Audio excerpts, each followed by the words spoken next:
Our goals are minimalistic and defensive. Success is freeing the civilian population of southern Israel from the fear of an incoming Hamas rocket. But if that was the case, there were no Hamas rockets during the ceasefire. Before November the 4th, there were no Hamas rockets for 4 months. And that's correct. And this crisis started when Hamas threw out the ceasefire. Surely this crisis started when Israel broke the ceasefire on the 4th of November. I disagree strongly, sir. Israel acted on the 4th of November defensively because there was a tunnel that was being dug, designed... But there were no Israeli civilians being killed at that time. In May there were 149 rocket attacks. In June, before the ceasefire started on the 18th, there were 84. In the rest of June, just 3. Throughout July, August, September and October, there were only 15 attacks, and Israel agrees that none of these rockets were fired by Hamas. On November the 4th, Israel launched an attack that killed 6 Hamas fighters just inside the Gaza Strip. They say the militants were building a tunnel to try and kidnap an Israeli soldier. The result was a fresh barrage of rockets from Hamas. After November the 4th, there were 68 and 52 in December. During the entire period of the ceasefire, no Israelis were killed by Hamas rockets.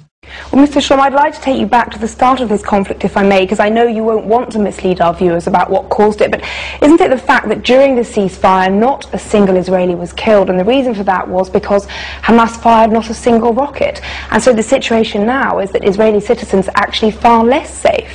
No, I think you're wrong, unfortunately, because during that ceasefire of 6 months, they were firing rockets on a daily basis. But for them to fire only 5 rockets a day, it's just like to keep the ceasefire. Well, Mr. Shlom, let me just stop you for a minute there, because this is actually a document that's given to journalists by the Israeli government.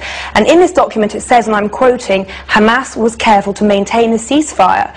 Rockets were fired, but they were from splinter terrorist organizations. Your government is saying that Hamas did maintain that ceasefire. No, I think it's not correct. But this is your government's document. No, but they don't say that Hamas was not firing. They were firing rockets, and they're always trying to target civilians.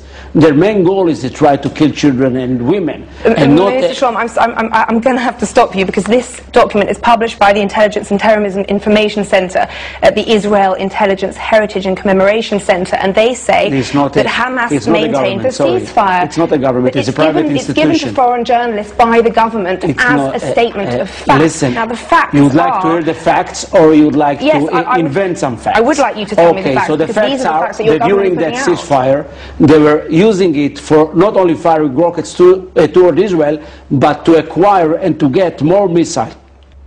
Well, the spokesman for the Israeli Prime Minister, Mark Regev, has confirmed for us that in the view of the Israeli government, our statistics regarding rockets are correct.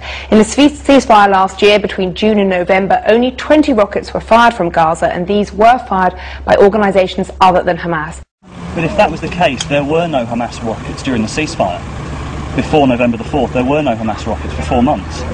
And that's correct.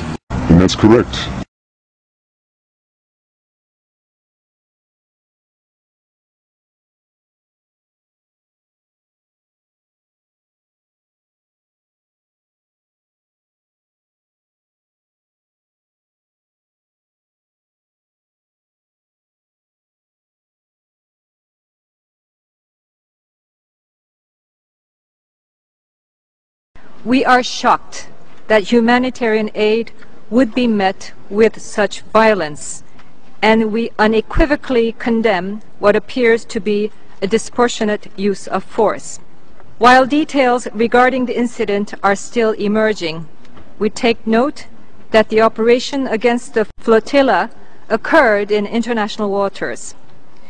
In light of the tragic outcome, it seems apparent that the Israeli military was highly excessive in its use of force, and we must question why force should have been used at all in such a situation.